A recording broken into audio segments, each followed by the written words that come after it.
Hurmatli kuzatuvchilar, mana bugun biz kech bo'lishiga qaramasdan Pastdarg'om tumaniga Go'zalkent tipiga qarashli Keldor fermer xo'jaligini Makkajo'xori maydonlarida uchraydigan begona o'tlarni 100% ishonchli va samarali bo'lgan Escalet Ultra preparatini qo'llash uchun biz keldik. Hozir sizlarga dorini tayyorlab, video davomida sepilishi hammasini ko'rsatamiz. Bugungi sanamiz 27-aprel kuni soat millari 19:49.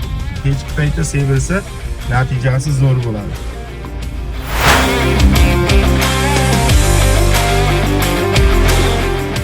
Assalomu alaykum hurmatli Sifat Agro kuzatuvchilari.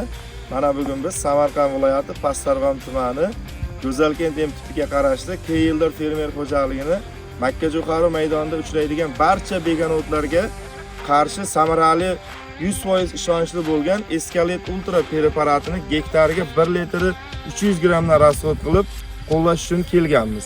Xudo xohlasa sizlarga dorini tayyorlash va tepish jarayonlarini video davomida ko'rsatib o'tamiz. Bugungi sanamiz 27-aprel kuni soat millari 19:54 ni ko'rsatmoqda. Sizlarga natijasini ko'rsatish uchun 12-13 kunda kelib video qilib ko'rsatamiz. Mana endi dorini eritish jarayonlarini sizlarga ko'rsatib o'tamiz. Escalet Ultra'dan gektariga 1 litr 300 grammdan eritib tayyorlab ovuqa apparatimizga solamiz. Ovuqani ichida 300 litr suv bor.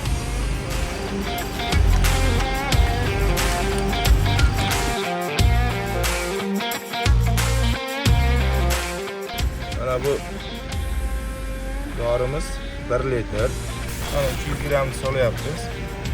1 litrini solamiz. 1 litrini solyapmiz. Endi navbatiga 300 grammni solamiz. Mana bu 400 gram. Mana bu 300 gram bo'ldi hozirgi holati. Satilga solib, yaxshilab aralashtirib 5 minut qo'zg'ab turib, ovuq apparatimizga solamiz. Chayqamizmi? Mayli, to'g'ri.